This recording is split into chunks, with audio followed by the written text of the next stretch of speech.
So today we are going to be using the Deli 24 color dual tip markers. We'll be drawing Abby of the Saja Boys. Who would have thought that watching Kpop Demon Hunters would revive this little channel of mine? So let's get down to it and see how these markers hold up. First impressions. The paint applies very smoothly and the colors are very vibrant. Although the red marker is more of a pinkish red color, which in this case is beneficial because Abby's hair is pink. This can be seen as a drawback, especially if there are other colors in this set that aren't true to the color represented. As I said before, the markers are dual tipped, but I generally prefer using the brush tip due to its flexibility of broad strokes and thin lines. The orange is very bold and bright, but it is very fluorescent in color. But the color combination of orange and red is a nice contrast to the green of the shirt.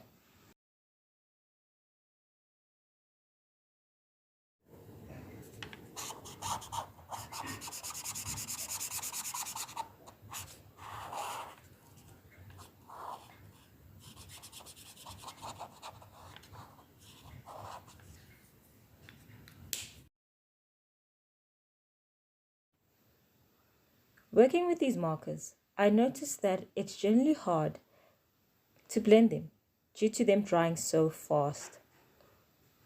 But they perform very well when it comes to layering them.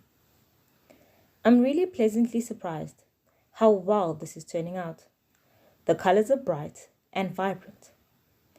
Something to note is that the lighter colors are more translucent and need to be layered more, whereas the darker colors are more opaque. I'm really impressed with what these 24 acrylic markers can do.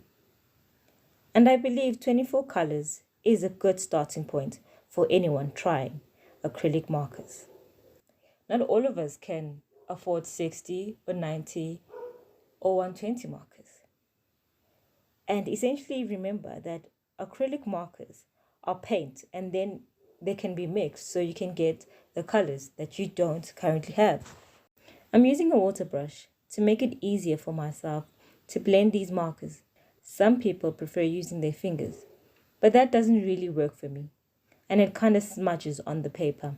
Hence I prefer using a water brush. I also do this with my Posca markers and it seems to work for me. If you're going to use a water brush, I would advise you to use paper that is 150 GSM or above to prevent the paper from buckling.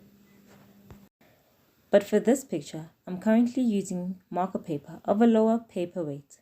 That's why you can see some buckling of the paper, but it really is holding up well. So here's the thing. While the color payoff is great, several shades don't match the labels.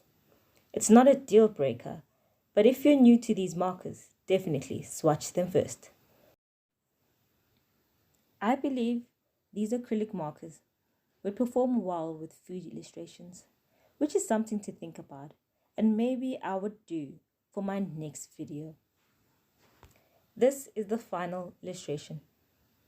Even with a few surprises, I enjoyed testing out the Deli acrylic markers. They are juicy, colorful, and vibrant.